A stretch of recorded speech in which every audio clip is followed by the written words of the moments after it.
You step onto a New York subway platform at 1 a.m., hop on the 2 train, and 5 minutes later, the conductor mumbles over a crackling speaker. This train is now running on the 5 line in the Bronx. Suddenly, the route you memorized is no longer the route you're riding. I'm why. I break down the everyday paradoxes we all take for granted. So how did one of the world's most famous transit systems turn into a guessing game after dark? If you've ever tried getting around New York late at night, you know the drill. You check your phone, the map looks fine, and you think you've got it figured out. Then the train switches tracks, skips, stops, or ends before the station you expected. It's easy to blame an aging system. We live in a world of real-time GPS and smooth algorithms. So a subway that appears to change its mind halfway through a trip can feel ridiculously outdated. But the comparison with other major cities reveals the trade-off. Tokyo and Paris generally stop subway service overnight. London runs all night only on selected lines on Friday and Saturday. New York, by contrast, operates 24 hours a day, 7 days a week, 365 days a year. That makes New York unusual among major legacy subway systems.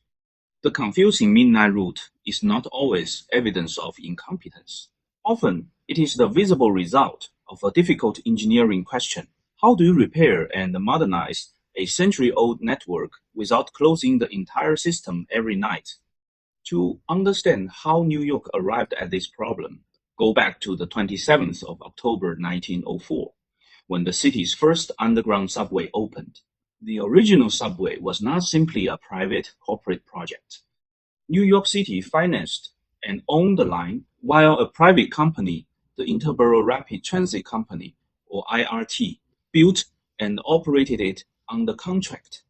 Later expansions added privately operated IRT and the Brooklyn Rapid Transit lines, the latter reorganized as the BMT in 1923, as well as the city-owned IND. Round-the-clock operation became part of the subway's identity. That mattered in a city where factories, markets, hospitals, theaters, restaurants, and newspapers did not all follow a 9 to 5 schedule. Late-night trains made it possible for workers outside conventional office hours to cross the city without paying for a private ride. Official city history confirms that 24-hour operation became closely associated with New York's city that never sleeps identity. The original IRT also included a major engineering advantage: 4-track corridors with separate local and express tracks. During the day, express trains could bypass local stops. At night, the extra tracks could sometimes give operators more room to move service around a work zone, but that flexibility was never available across the entire system.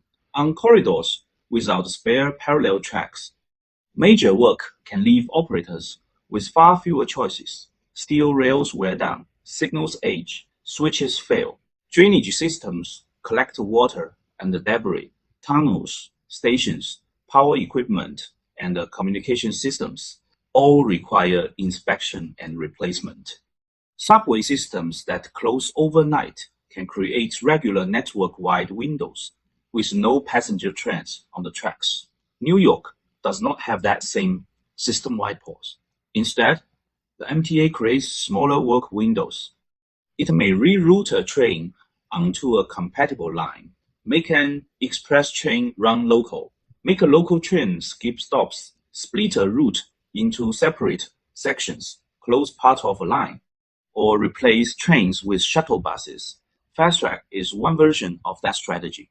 Rather than keeping normal service through an affected corridor, the MTA suspends service on selected sections for several consecutive weeknights, giving crews concentrated access for maintenance, cleaning, repairs, and replacement work.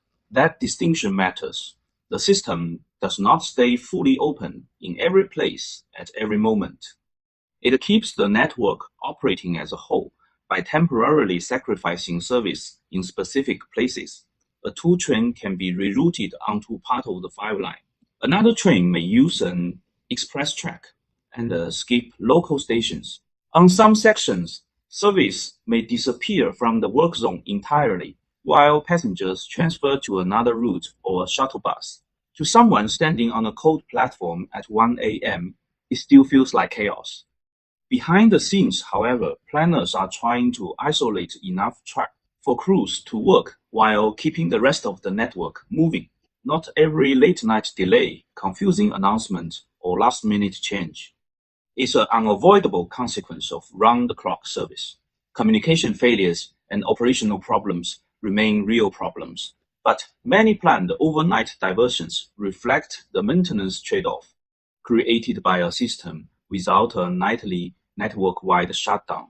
So why not create one? Why not announce a predictable midnight closure and give repair crews a clean, quiet window every night? Because public transit is also part of the city's labor infrastructure. Healthcare, hospitality, cleaning, security, entertainment, and logistics all employ people whose shifts begin or end outside the ordinary commuting hours.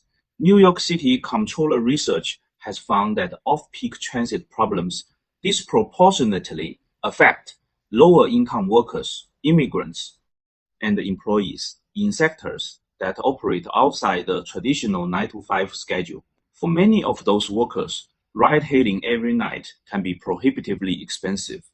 A system-wide midnight closure would not eliminate the cost of transportation. It would shift more of that cost in money, time, or both onto people whose jobs already operate when most of the city is asleep. That does not make every detour acceptable, and it does not excuse unclear information.